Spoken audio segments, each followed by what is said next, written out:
व्हर्टिगोची कारणे, लक्षणे आणि आता केअर. व्हर्टिगो पूर्णपणे टाळता येईल असे नाही. थोडीशी काळजी आणि काही सवयी यात बदल केला तर व्हर्टिगोची तीव्रता नक्की कमी करता येते. यात दैनंदिन सवयी: अचानक उठू नये, सावकाश उठावे, शरीराची तयारी करून मग उठावे, मान पटकन वळवू नये, म्हणजेच डोके फिरवणे, पटकन डोके फिरवणे टाळावे, तर हळूहळू मान वळवावी. चक्कर आली तर ताबडतोब बसावे, आहात तिथे बसावे किंवा झोपावे. अशा वेळी मात्र मोबाईल बघण्याचं टाळावं. म्हणजेच काय, मोबाईल स्क्रीन टाईम कमी करावा. पुढचा आणि महत्त्वाचा मुद्दा म्हणजे आहार.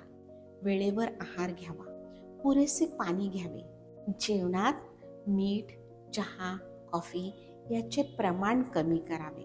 आणि हो, व्यसनांचं काय, दारू, सिगारेट, तंबाखू हे शक्यतोवर बंद करावे. म्हणजेच काय, शरीर प्रकृतीनुसार हलका आहार घ्यावा. महत्त्वाचा मुद्दा म्हणजे झोप आणि ताण. ताण तणाव कमी करावा. झोप ही 7 ते 8 तास झालीच पाहिजे. उशी मात्र फार उंच घेऊ नये. औषधाची काळजी: डॉक्टरांनी दिलेली औषधे वेळच्या वेळेनुसार घ्यावी. जी औषधे जेवणाच्या आधी घ्यायची ती मात्र आवर्जून आधीच घ्यावी.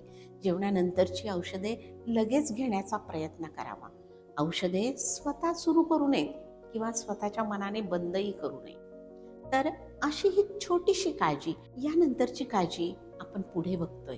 तर अशाच माहितीसह आपण पुन्हा भेटतोय एक पाऊल आरोग्याकडे. धन्यवाद.